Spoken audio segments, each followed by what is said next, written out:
A very good afternoon everyone, welcome to Adda 24/7। मेरा नाम है संदीप सामल और आप लोग फिर से जुड़ गए हो मेरे साथ आज के 3:30 PM वाले सेशन पे, जहां पर हम लोग डिस्कस कर रहे थे bank of Maharashtra agriculture field officer का crop production. Okay, so crop production है, एग्रोनॉमी का पोर्शन है जो हम लोग डिस्कस कर रहे थे और आज है उसका पार्ट 4। आप लोगों को पता है कि कितने सारे क्रॉप्स पढ़ने हैं, सो ऑब्वियसली यहाँ पे पार्ट्स के बाद पार्ट्स आते जाएंगे, राइट।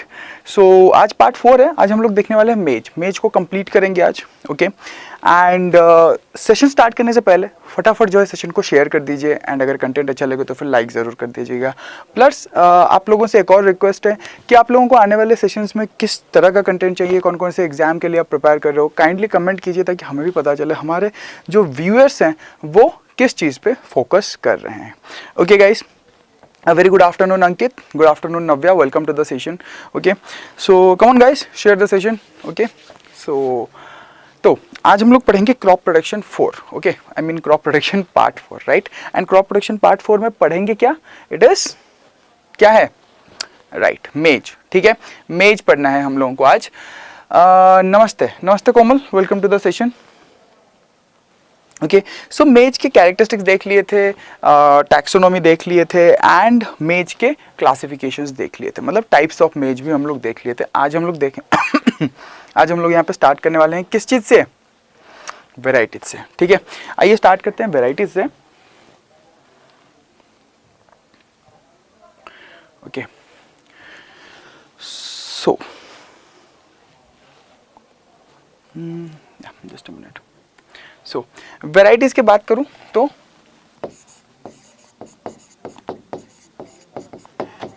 सो गाइस फटाफट बता दो, आवाज सही आ रही है? Am I audible to everyone? Good afternoon Shruti, welcome to the session. Am I audible? सबको सही है? ओके, सो वेराइटीज के बारे में बात करते हैं। तो वेराइटीज में मैं आपको बता देता हूं कि पहले मेज में एक बहुत इंपॉर्टेंट पोर्शन है हाइब्रिड मेज। ओके, सो हाइब्रिड मेज पहले तो देखना है हमें कि किसने यहाँ पे क्या किया था, हाइब्रिड मेज को इंट्रोड्यूस किया था, राइट। किसने यहाँ पे इंट्रोड्यूस किया था हाइब्रिड मेज को, वहां से भी आपको क्वेश्चन आएगा।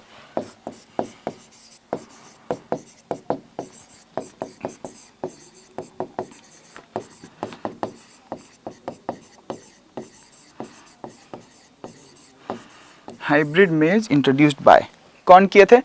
दो नाम है यहाँ पे, GH shall and EM east, या फिर आप लोग जनरली इनको शल एंड ईस्ट के नाम से भी जानते होंगे, Shull and East. Okay, Shull and East के नाम से आप लोग जानते होंगे, राइट।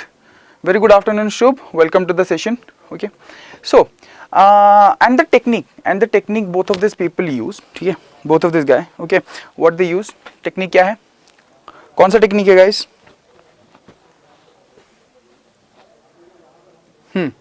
टेक्निक बता सकता है कोई, कौन से टेक्निक से इन्होंने हाइब्रिड मेज इंट्रोड्यूस करा था? इन्होंने हाइब्रिड मेज इंट्रोड्यूस तो कर दिया, लेकिन टेक्निक क्या था, कोई बता सकता है? Anyone? Name of the technique, किस टेक्निक से इन्होंने इंट्रोड्यूस किया था हाइब्रिड?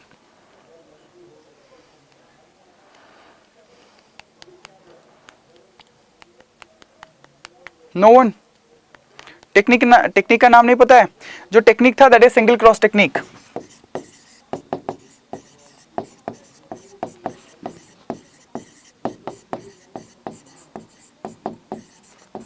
सिंगल क्रॉस टेक्निक, ठीक है।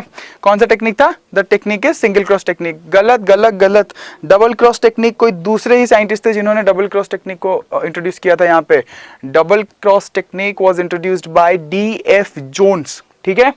Double cross technique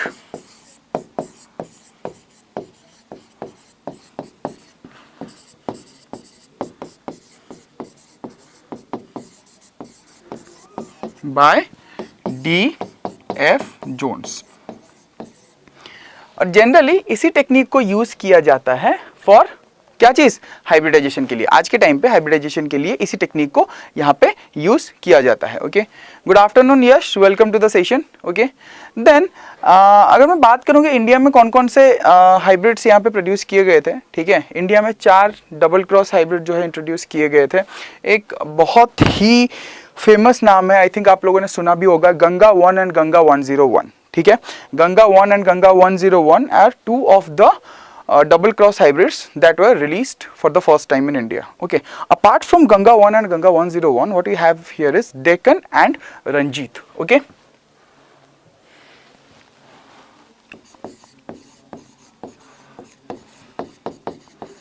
double cross hybrid introduced for the first time in India. For the first time in India. Number 1, Ganga 1. Number 2, Ganga 101. Number 3, Deccan. Number 4 क्या है, रंजीत. ठीक है, डेक्कन, रंजीत. तो ये यहाँ पे क्या है, 4 डबल क्रॉस हाइब्रिड है जिन्हें क्या किया गया था, इंट्रोड्यूस किया गया था. ओके, अच्छा मैं आपको अगर आप लोगों को याद होगा, मैंने स्टार्टिंग में बताया था कि नॉर्मली सीरियल्स में प्रोटीन बहुत कम होता है, राइट. 6 to 7%, 4 to 5% इस तरह से होते हैं. ठीक है, तो जो क्या बोलते हैं, मेज के जो वेराइटीज़ हैं, ओके, मेज के जो वेराइटीज़ हैं, यहाँ पर कुछ वेराइटीज़ को इंट्रोड्यूस किया गया था. These are the protein rich varieties. ठीक है, क्या थे ये, प्रोटीन रिच वेराइटी थे. अच्छा, अगर आप लोगों ने सुना होगा, there is a variety known as Protina. Protina, Protina की खासियत क्या है पता है, इसमें ना 4% लाइसिन होता है. कितना होता है, the lysine content in Protina is 4%. ठीक है, now this is an important MC objective. Okay, you can note it down. Clear, वैसे पीडीएफ भी आपको मिल ही जाएगा. ओके, सो प्रोटीना में जो है होता है 4% लाइसिन. ओके, एंड इन्हें कहा जाता है, जो प्रोटीना है इसको कहा जाता है लाइसिन रिच ओपेक 2 कंपोजिट्स. ठीक है, क्या कहा जाता है, लाइसिन रिच ओपेक 2 कंपोजिट्स. ठीक है, सिंपल है guys, right. Lysine rich opaque 2 composites कहा जाता है. ओके, या very good Raghav. Higher content of lysine रहता है एंड हाई प्रोटीन रहता है. Okay, right Sayali. नेक्स्ट अगर आप देखोगे तो another one is QPM, quality protein maize. Okay, QPM that is also known as quality protein maize. ये एक तरह की वैरायटी है जिसमें जो प्रोटीन की क्वालिटी होती है वो बेटर होती है आपके रेगुलर वैरायटीज से. ठीक है,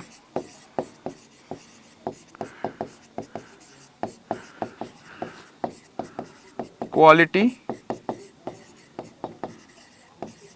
प्रोटीन मेज. ठीक है, क्वालिटी प्रोटीन मेज है यहाँ पे. ओके, अब ये quality protein, very good very good very good Raghav and Shubh. It is developed by from the opaque 2 gene. यार ये लेवल ऑफ इन्वॉल्वमेंट चाहिए क्लास में. ठीक है, जब यहाँ पर मैं कुछ भी बता रहा हूँ, अगर आप लोग पहले से उसे मैं तो आपको बता देता हूँ कि क्या हम लोग नेक्स्ट सेशन में पढ़ने वाले हैं. तो अगर आप लोगों को पता है तो आप लोगों को जो है साथ ही साथ आंसर देते रहने चाहिए कमेंट में.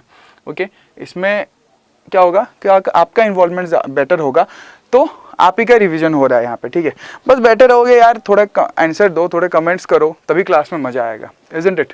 ओके, एंड गाइस कंटेंट अच्छा लगे तो फिर ये, ठीक है, ये तो बनता है, लाइक तो बनता है, right. So next QPM, quality protein maize. Okay, quality protein maize कैसे बनता है, released by using opaque 2 genes. ठीक है, कैसे बनता है, by release by using the opaque 2 genes. इसके कुछ बहुत ही पॉपुलर वेराइटीज हैं जिनको कहा जाता है शक्तिमान 1, शक्तिमान 2 एंड HQPM 1. ठीक है,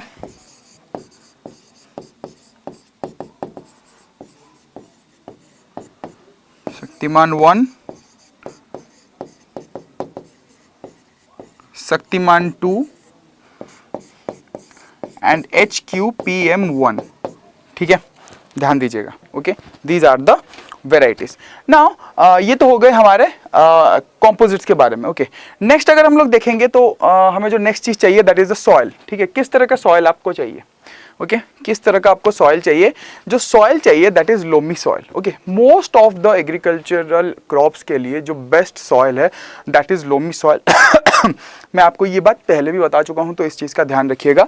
किस टाइप ऑफ सॉइल चाहिए आपको? लोमी सॉइल चाहिए, ठीक है। अब अच्छा जब सॉइल साइंस पढ़ेंगे ना, तब हम लोग पढ़ेंगे कि कौन सा सॉइल टेक्सचर बहुत बेहतरीन होता है, जो कि मैंने अभी आपको बता दिया, loamy soil. Apart from that we are also going to study about the soil structures. There are different types of soil structures and which structure is best for agriculture, ठीक है।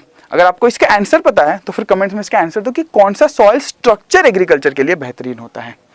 ओके वेरी गुड शुभ। PH जो है 6.5 से लेकर 7.5 तक होता है। And जो सॉइल का आपका टाइप होता है दैट इज लोमी सॉइल,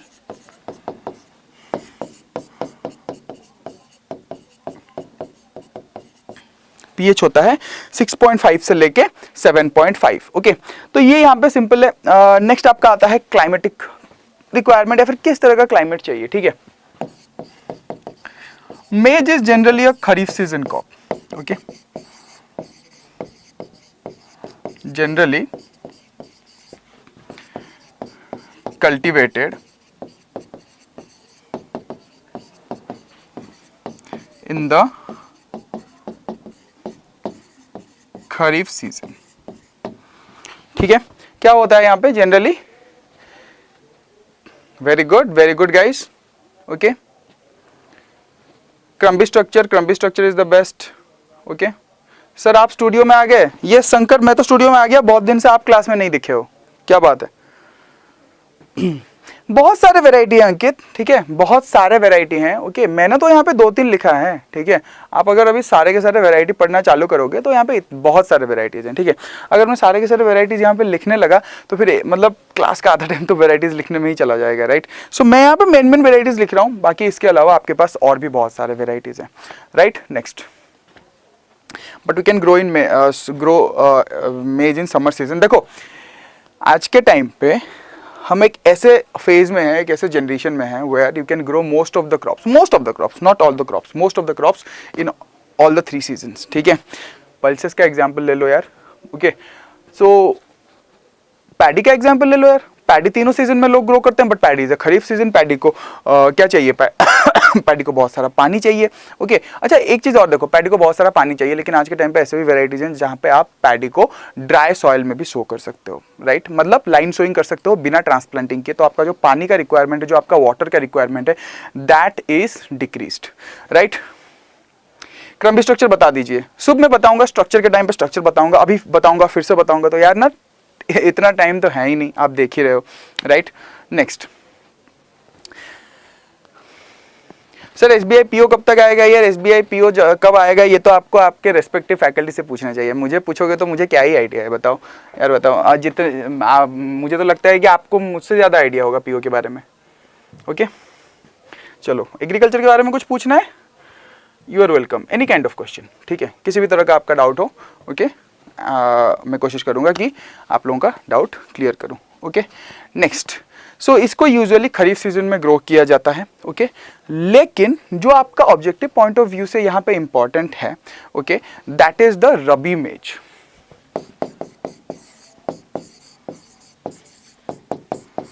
नाम से ही पता चल रहा होगा आप लोगों को, क्या पता चल रहा होगा कि इस मेज को रबी सीजन में आप ग्रो कर सकते हो। But there is a catch here कि जो रबी मेज है ना वो यूजुअली बिहार में ही ग्रो किया जाता है, ठीक है। मतलब बिहार में रबी सीजन में जो है आपका रबी मेज ग्रो किया जाता है, ओके सबसे ज्यादा। एंड स्टार्टिंग में यही एक स्टेट था जहां पे सबसे ज्यादा ग्रो किया जाता था, इसलिए आज भी इसी का नाम हर किताब में आपको मिलेगा। ओके गाइस सो ये हो गया हमारा क्या बोलते हैं सीजन के बारे में। सीजन के बाद जो नेक्स्ट चीज है that is the optimum temperature, okay optimum temperature. SRI method के बारे में, श्री मेथड ऑफ राइस मतलब I didn't get it, what are you asking about SRI method of rice? कोई क्वेश्चन है तो पूछिए ऐसे। SRI method of rice NABARD के साथ एग्री भी थोड़ा रुका हुआ है, अच्छा ओके चलो। आरबीआई रबी मेज is mostly grown in Bihar, okay good, ठीक है। Next optimum temperature. Optimum temperature क्या होता है? ग्रो किया जाता है बिहार में ड्यू टू टेम्परेचर वगैरह वहाँ पे जो होता है इस वेराइटी के लिए सही होता है according to that area. Okay, so optimum temperature पे आते हैं 30 to 32 डिग्री सेल्सियस। वाह, हाथ से ही मिटाने की कोशिश कर रहा हूँ मैं बिना इरेजर के। 30 to 32 डिग्री सेल्सियस, ठीक है। क्या है ये? Optimum temperature for the cultivation of मेज है, राइट। अब दूसरा हम लोग आते हैं यहाँ पे सीड रेट पे। सीड रेट,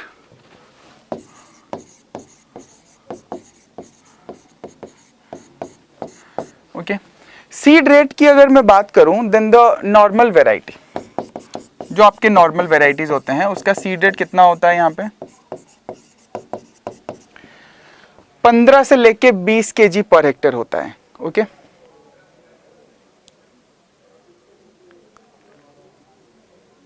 ओके, 15 से लेके 20 kg per hectare. Okay, so जो नॉर्मल वेराइटी है, नॉर्मल वेराइटी के लिए 15 से लेके 20 kg पर हेक्टेयर होता है। व्हेयरएज अगर आप हाइब्रिड्स को देखोगे, हाइब्रिड्स को बता सकते हैं हाइब्रिड्स के लिए कितना होगा? नहीं, मैं बता देता हूँ, टाइम लगेगा आप लोगों को, मुझे पता है, ठीक है। तो कभी और मैं आपसे क्वेश्चन पूछूंगा। हाइब्रिड्स के लिए 25 kg पर हेक्टेयर। ओके, सो हाइब्रिड्स के लिए 25 kg पर हेक्टेयर हो गया, नॉर्मल वेराइटीज के लिए 15 to 20 kg पर हेक्टेयर हो गया, ठीक है। ये दोनों सीड रेट आप लोगों को याद रखना है। Okay, now apart from this, जो सीड का सोइंग होता है, सोइंग होता कैसा है?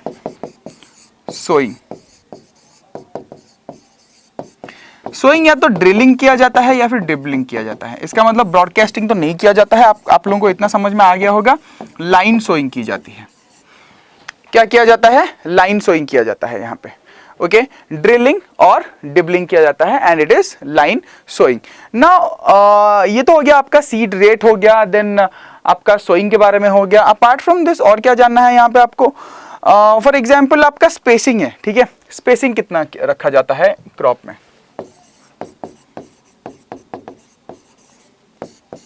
ओके, सो अगर मैं स्पेसिंग की बात करूं तो यहाँ पे आप लोगों को याद रखना है कि एक तो आपका इरिगेटेड मेज है, जो नॉर्मली मतलब सब लोग करते हैं थ्रू आर्टिफिशियल इरिगेशन, मतलब आर्टिफिशियल इरिगेशन अप्लाई करते हैं। दूसरा है आपका रेनफेड मेज। ओके, सो अगर दोनों को कंसिडर करेंगे यहाँ पे, दोनों का डेटा अलग है।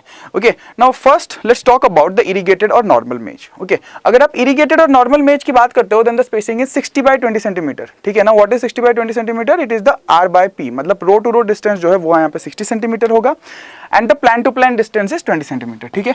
आई थिंक कल या परसों, कल शाम की क्लास में कोई पूछ रहा था ये चीज, ठीक है, कि स्पेसिंग देखिए बहुत सिंपल सा चीज है। For example this is a land and you have plants here. Okay, so जो ये जो डिस्टेंस है ना, this is your plan to plan distance. ये जो डिस्टेंस है ये आपका रो टू रो डिस्टेंस है।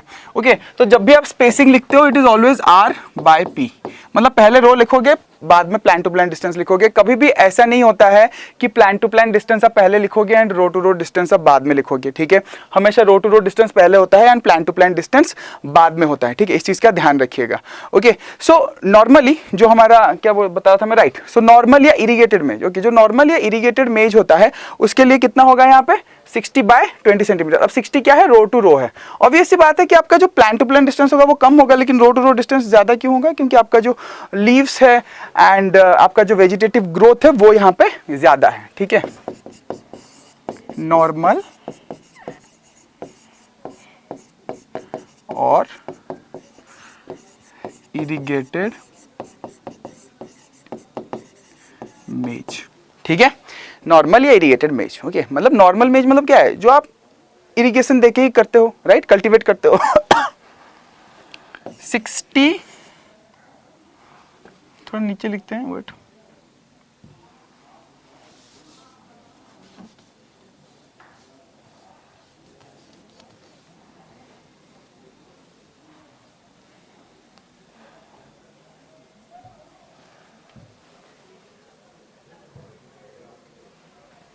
Okay, 60 by 20 centimetre. कुछ जगह पे आपको ये भी मिलेगा 60 by 25 सेंटीमीटर। तो ये जो वेरिएशन है ना,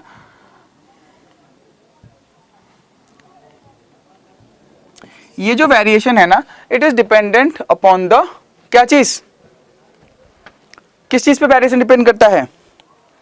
वेराइटीज ऑफ कोर्स, ठीक है, कि आपका वेराइटीज कितना फैल रहा है, ठीक है। मान लो मैं एक प्लांट हूं, मेरे हाथ कितने फैल रहे हैं, this is like these are my branches, okay. So next आ जाता है आपका रेनफेड मेज।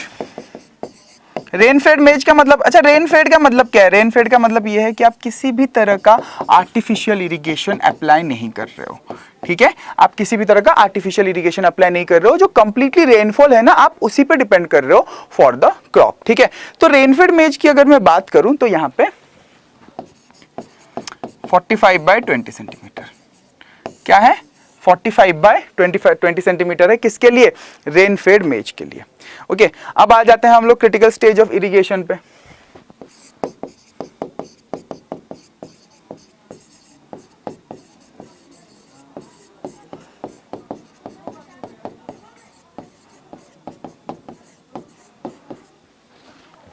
क्या है क्रिटिकल स्टेज ऑफ इरिगेशन? इसका जो इन्फ्लोरेसेंस निकलता है ना, हाँ रेन पर निर्भर, राइट।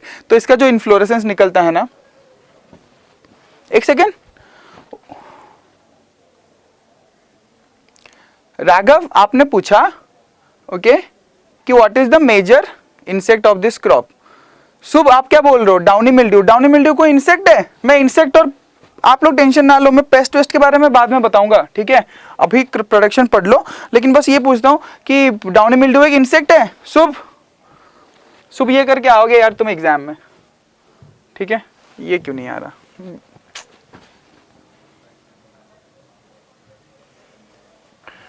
बताओ, डाउनी मिल्ड्यू को डाउनी मिल्ड्यू को इंसेक्ट बना दिया, हाँ।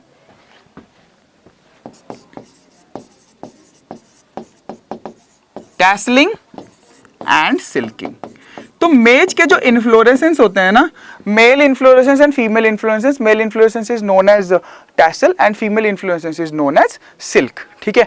तो ये जो प्रोसेस होता है ना, द इमर्जेंस और the formation of the tassel and the formation of silk is known as tasseling and silking respectively, clear. तो आप लोगों के लिए यहाँ पर ये सिंपल है, क्रिटिकल स्टेज ऑफ इरिगेशन। अच्छा मैंने तो आपको मेज का क्रिटिकल स्टेज ऑफ इरिगेशन बताया, आप ना मुझे फटाफट से व्हीट का क्रिटिकल स्टेज ऑफ इरिगेशन बताओ। व्हीट का critical stage of irrigation guys, ठीक है। व्हीट का क्रिटिकल स्टेज ऑफ इरिगेशन बताओ जरा फटाफट कि क्या होगा व्हीट का critical stage of irrigation. AO and FAO की क्लास कब से चलेगी? चलेगी यार, एक बार ये कंप्लीट हो जाए फिर एक एक करके सारे क्लासेस करेंगे। आप इसके भी क्लासेस करो। अभी आपने बीओएम का फॉर्म नहीं डाला है? त्रिलोकी प्रसाद, आपने बीओएम का फॉर्म नहीं डाला है? बीओएम के लिए क्लासेस नहीं करोगे?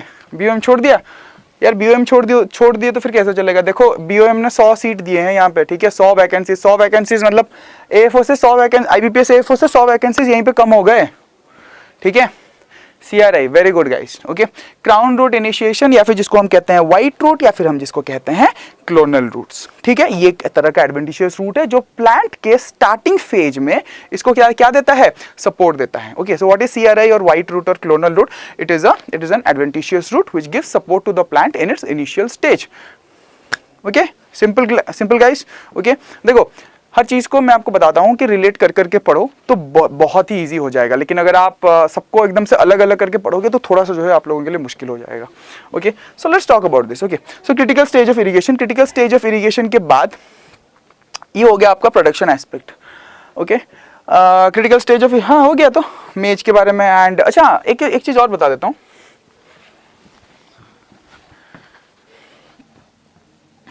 क्या बताऊं आप लोगों को, जो हार्वेस्ट के बाद जो प्रोसेसिंग होता है, सेमिनल रूट क्या होता है? जो उसका मेन रूट होता है ना, सीड रूट, उसी को कहते हैं seminal root, okay. So what I was saying is, अब मैं भूल गया ना, हाँ हार्वेस्टिंग के बाद जो प्रोसेसिंग होता है ना, ये दो तरह के होते हैं, ड्राई मिलिंग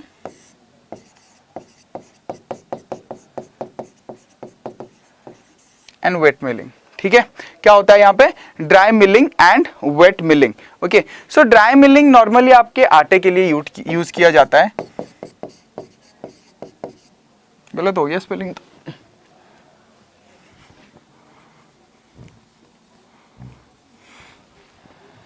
आज बहुत गलत हो रहा है। फ्लोर पर्पस और फ्लावर पर्पस, कुछ भी कैसे प्रोनाउंसिएशन कर लो, ठीक है। And in case of wet milling किस चीज़ के लिए यूज़ किया जाता है? Textile industry.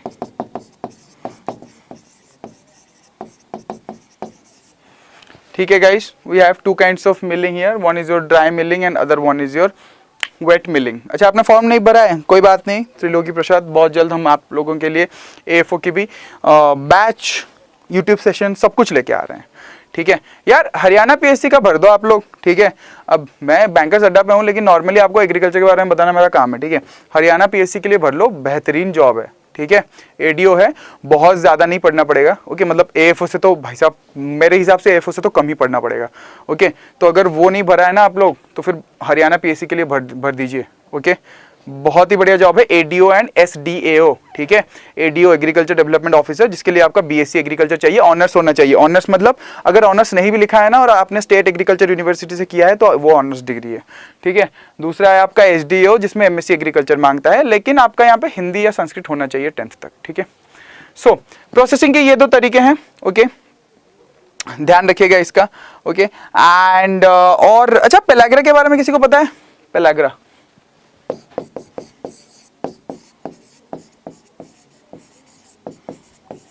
क्या होता है? इसमें विटामिन B3 का deficiency caused by vitamin B3 deficiency. तो ऐसा होता है ना, जैसे मेज में विटामिन B3 की कमी होती है, तो अगर आप दिन भर रात दिन हर टाइम पे मेज ही खाते रहोगे तो आपको विटामिन B3 की और कुछ नहीं खाओगे, ठीक है, तब B3 डेफिशिएंसी होगा। ठीक है, वरना सिर्फ मेज खाने से मतलब एज अ क्या बोलते हैं मेजर सोर्स ऑफ सीरियल या फिर sorry major source of carbohydrate आपको पेलाग्रा नहीं हो जाएगा। ठीक है, क्योंकि आप उसके साथ सब्जी भी खाओगे, बाकी चीज भी खाओगे, राइट। सो विटामिन B3 आपको दूसरे सोर्स में से भी मिलेगा। लेकिन हाँ, अगर आपका जो मेन डाइट है उसमें सिर्फ मेज मेज मेज मेज, दिन में मेज, रात में मेज, दोपहर में मेज, हर टाइम आप मेज ही खाओगे ना, तो विटामिन B3 की डेफिशिएंसी हो जाएगी आपको, and that is pellagra. Sir Hindi Sanskrit दोनों है 10th में, तो प्रखर 6 तारीख लास्ट डेट है। हरियाणा पीएससी में एडीओ के लिए 6 तारीख लास्ट डेट है। पूरा डिटेल मैंने एसएससी अड्डा पे दिया है। ठीक है, एसएससी अड्डा हरियाणा पीएससी भी सर्च करोगे या एसएससी अड्डा हरियाणा पीएससी एडीओ सर्च करोगे तो आ जाएगा। फॉर्म भर दो, 6 अक्टूबर लास्ट डेट है।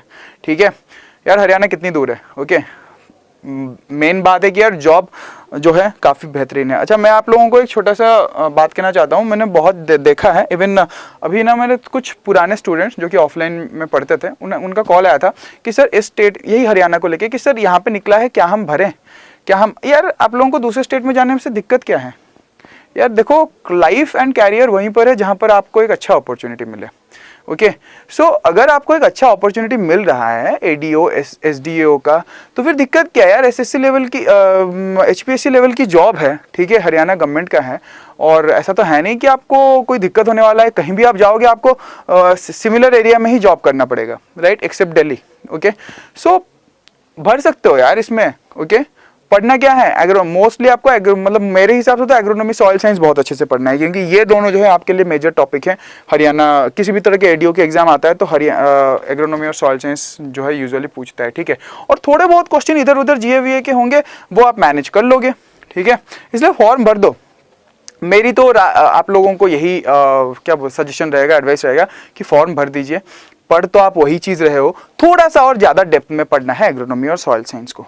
ठीक है, चलो ओके।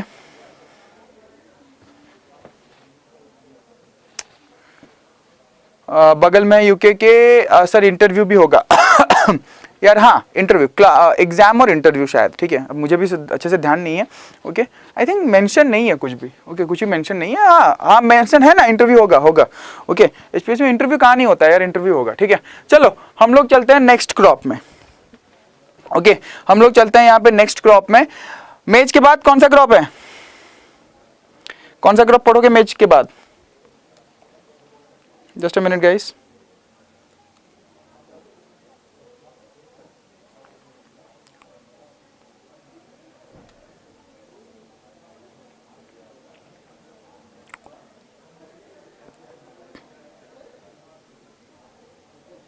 एक मिनट, हाँ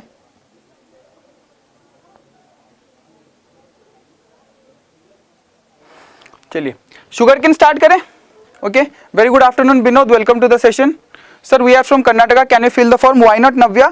डू यू हैव हिंदी और Sanskrit in 10th? Do you have Hindi और संस्कृत इन 10th? सोरगम, यार सोरगम बाद में पढ़ेंगे। शुगर केन या कॉटन, एक काम करते हैं, शुगर केन स्टार्ट करते हैं, कॉटन जूट एक दिन करेंगे, ठीक है, कोशिश करेंगे कॉटन जूट एक दिन करने के लिए, क्योंकि दोनों ही काफी बड़े हैं। शुगर केन, टैक्सोनॉमी से स्टार्ट करें शुगर केन के।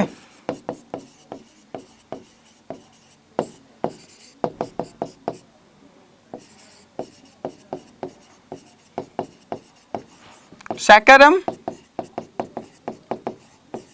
ऑफिशिनेरम, ओके, साइंटिफिक नेम है सैकरम ऑफिशिनेरम। नबिया हिंदी है आपका, you can go ahead, okay, if you had Hindi in your 10th then you can go ahead, no problem. Okay, you can fill the form. जिसका भी हिंदी और संस्कृत है, मैंने वही चीज बोला है सेशन में भी, ओके, कि अगर आपका संस्कृत है, मुझे पता है कि मैं भी रहा हूं आंध्र प्रदेश में 4 साल, मुझे पता है बहुत लोग हिंदी नहीं पढ़ते हैं, ठीक है, सो अगर आपने, लेकिन मैंने ये देखा है कि अगर हिंदी नहीं भी पढ़ते हैं ना, they do have Sanskrit, okay, if you have Sanskrit then you are eligible for the job, okay, just that you should have an honors degree. Honors degree means if you have completed your agriculture from state agriculture universities, then that is an honors degree, okay.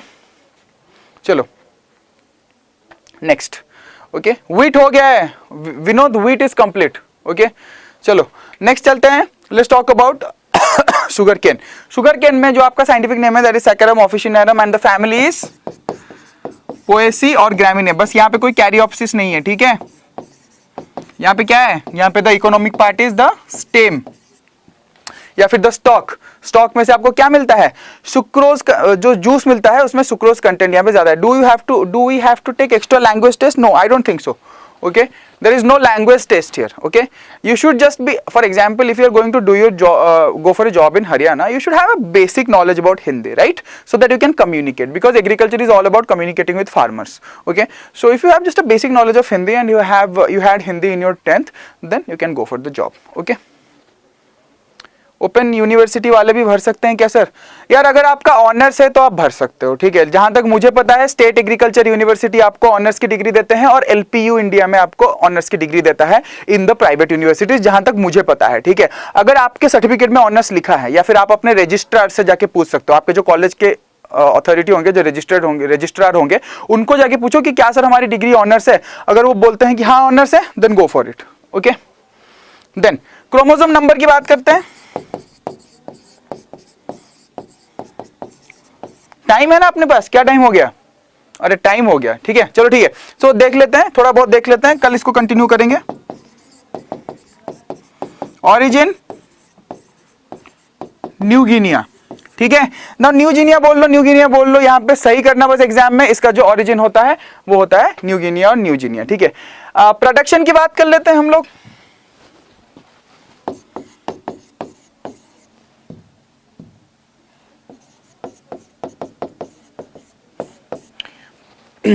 Production की बात करते हैं, okay.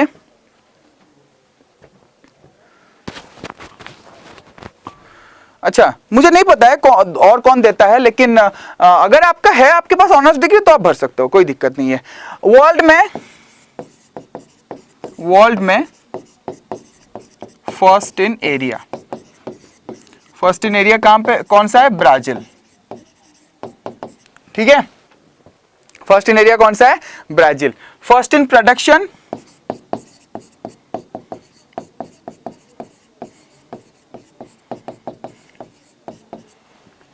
First in production कौन है? Brazil.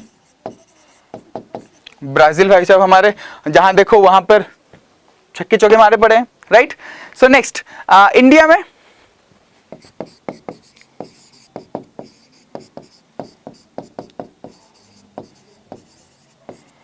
Highest area, अच्छा area का मतलब क्या है? Area under sugar cane cultivation, ठीक है, UP. Highest production UP. Highest productivity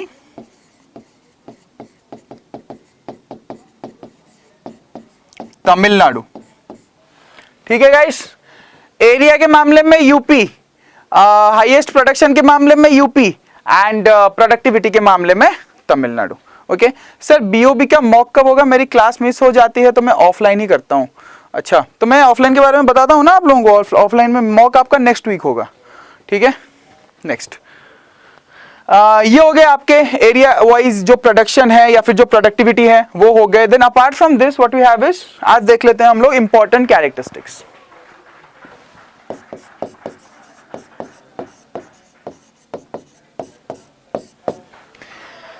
important characteristics देख लेते हैं। इंपॉर्टेंट कैरेक्टरिस्टिक्स में पहले तो इन्फ्लोरेसेंस, इसको मैं ऑलरेडी मॉक में भी करा चुका हूं। शुगर केन के इन्फ्लोरेसेंस को क्या कहते हैं? एरो कहते हैं, एरो। ओके, शुगर केन के इन्फ्लोरेसेंस को क्या कहते हैं गाइस? एरो कहते हैं, ध्यान रखिएगा।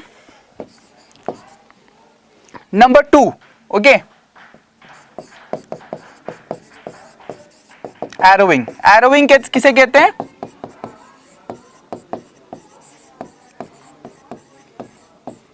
Emergence of arrow. एरो के एरो जब निकलता है ना प्लांट में, उसको कहते हैं arrowing. Okay, the process of the emergence of arrow is known as arrowing. Okay, now apart from this is a short day plant. That means the day light should be less than 12 hours. Okay, day light कितना होना चाहिए? Day light should be less than 12 hours. हाँ यारो, arrow नहीं यारो, ठीक है, कुछ भी बोल लो। Okay, next, so it it is suitable for tropical regions. Okay, ये जो क्रॉप है ना, ये किस रीजन का क्रॉप है? ट्रॉपिकल क्रॉप है।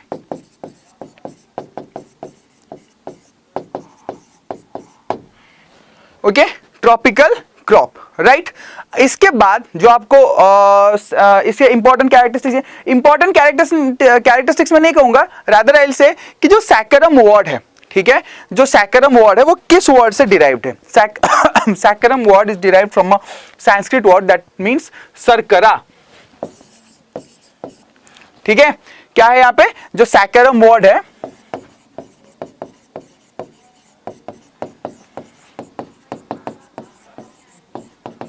derived from Sanskrit word sarkara. Clear guys? Okay, simple. Now sarkara का meaning क्या है? You people know what is the meaning of sarkara? Sugar. It's all about sugar. Okay, sugar cane is all about sugar, right? Next. ये हो गया। अच्छा, 2 दिन पहले कोई बता रहा था, ओके, किसी चीज मैं कुछ पूछ रहा था शुगर केन के बारे में। अच्छा, शुगर केन के बारे में आई थिंक प्रोडक्टिविटी या प्रोडक्शन पूछ रहा था, तो किसी ने कमेंट में बताया महाराष्ट्र। प्रोडक्शन प्रोडक्टिविटी तो महाराष्ट्र नहीं है, लेकिन कुछ महाराष्ट्र में है।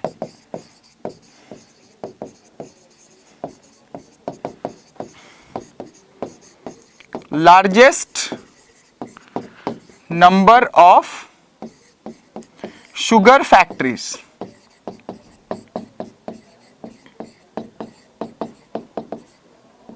ठीक है, largest number of sugar factories कहां पे है? महाराष्ट्र में है गाइस। ओके, नाउ अच्छा, आप लोगों को अगर पता होगा टीएस वेंकटरमन, टीएस वेंकटरमन, इन्हें क्या कहा जाता है? The sugar cane wizard of India. The sugar cane wizard of India, ठीक है, इन्हें कहा जाता है the sugar cane wizard of India. Guys ध्यान रखिएगा इस बात का। एंड क्यों कहा जाता है? Because of his contribution. यार इनका ना बहुत ही ज्यादा कंट्रीब्यूशन है शुगर केन के सेक्टर में, ठीक है, all the kinds of varieties and all that he has developed. Okay, तो ये यहाँ पे बहुत ही ज्यादा है, क्या चीज? इनका कंट्रीब्यूशन। ओके, नियर अबाउट 100 और 120 आई थिंक यार, इसी 120 से ज्यादा है। ओके, एग्जैक्ट नंबर मैं आपको शाम को बता दूंगा, मतलब मेरे पास आई थिंक नंबर तो होगा बट ये पुराना है शायद। चलो ठीक है, मैं आपको शाम के सेशन में ना बस मुझे याद दिला देना, मैं आपको नंबर भी बता दूंगा, ठीक है। या he was a sugar cane breeder. Okay, अच्छा, कौन से सेक्टर में, शुगर केन में कौन से सेक्टर में उन्होंने काम किया है? उन्होंने काम किया है